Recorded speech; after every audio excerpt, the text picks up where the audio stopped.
तो one day cricket में लंबे समय से बल्लेबाजों का बोलबाला रहा है, लेकिन अब आईसीसी ने इस संतुलन को बेहतर बनाने की दिशा में महत्वपूर्ण बदलाव किए हैं।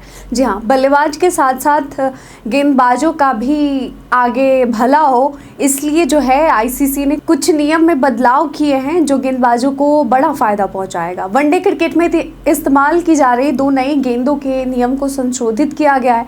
साथ ही कंकशन सब्स्टिट्यूट की प्रक्रिया को भी अधिक स्पष्ट और पारदर्शी बनाने के लिए एक दिशा निर्देश भी लागू किए हैं और ये सभी नए नियम अलग अलग प्रारूपों में क्रमशः 17 जून से जो टेस्ट मैच शुरू हो रहे हैं, 2 जुलाई से वनडे और 10 जुलाई से T20 अंतर्राष्ट्रीय मैचों में प्रभावी होंगे। तो अब तक वनडे मैचों में हर पारी की शुरुआत 2 नई गेंदों से होती थी। एक गेंद हर छोर से जो पूरे 50 ओवरों तक उपयोग में रहती थी। इस व्यवस्था के चलते गेंद पुरानी नहीं हो पाती थी, जिससे गेंदबाजों को रिवर्स स्विंग और स्पिन जैसी पारंपरिक तकनीकों में कम सफलता मिलती थी। खासकर डेथ ओवरों में गेंदबाजों को बल्लेबाजों पर नियंत्रण पाने में काफ़ी मुश्किल होती थी। तो आईसीसी ने इस असंतुलन को दूर करने के लिए नए नियम लागू किए हैं। अब से प्रत्येक पारी की शुरुआत भले ही 2 नई गेंदों से होगी, लेकिन इन गेंदों का उपयोग केवल 34 ओवरों तक ही किया जा सकेगा। 34वें ओवर के बाद गेंदबाजी टीम को इन दोनों में से किसी एक गेंद को चुनना होगा, जिसे फिर पारी के अंतिम 16 ओवर यानी 35वें ओवर से लेकर के 50वें ओवर तक दोनों छोर से प्रयोग किया जाएगा। और इस बदलाव से उम्मीद है कि गेंदबाजों को मिड और डेथ ओवरों में पुरानी गेंद का जो है ज़्यादा फायदा मिलेगा, जिससे रिवर्स स्विंग और स्पिन में मदद मिलेगी और बल्लेबाजों पर अंकुश लगाया जा सकेगा। तो इससे खेल में बल्ले और गेंद के बीच का जो संतुलन है वो बेहतर होगा और हो सकता है कि क्रिकेट प्रशंसकों को और भी रोमांच देखने को मिले।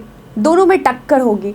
और यहाँ पर एक और विशेष स्थिति का प्रावधान भी किया गया है। यदि मौसम या अन्य कारणों से मैच की अवधि घटाकर 25 ओवर प्रति पारी या उससे कम कर दी जाती है, तो ऐसी स्थिति में केवल एक नई गेंद का उपयोग किया जाएगा, सिर्फ एक। आईसीसी ने कंकशन सब्स्टिट्यूट यानी सिर में जब चोट लगने पर खिलाड़ी को बदले जाने की व्यवस्था है, इसके नियम में भी ज़्यादा स्पष्ट किया है। अब प्रत्येक टीम को मैच शुरू होने से पहले 5 संभावित कंकशन सब्स्टिट्यूट खिलाड़ियों की सूची मैच रेफरी को सौंपनी होगी और इन खिलाड़ियों की भूमिकाएं पहले से ही निर्धारित होंगी।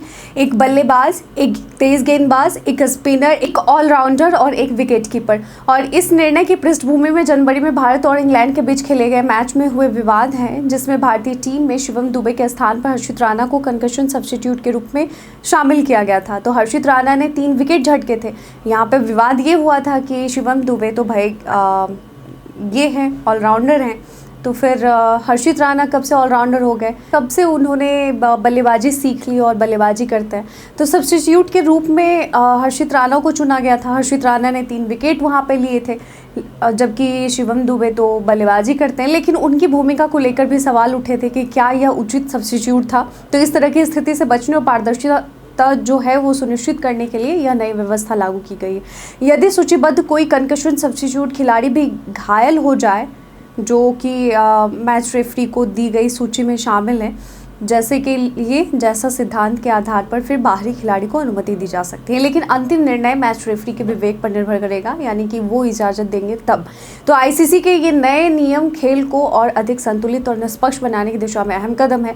2 गेंदों के नियम में बदलाव से जहां गेंदबाजों को अधिक सहायता मिलने की उम्मीद है, वहीं कंकशन सब्स्टिट्यूट की व्यवस्था को लेकर भी अब किसी प्रकार की अनिश्चितता नहीं रहेगी।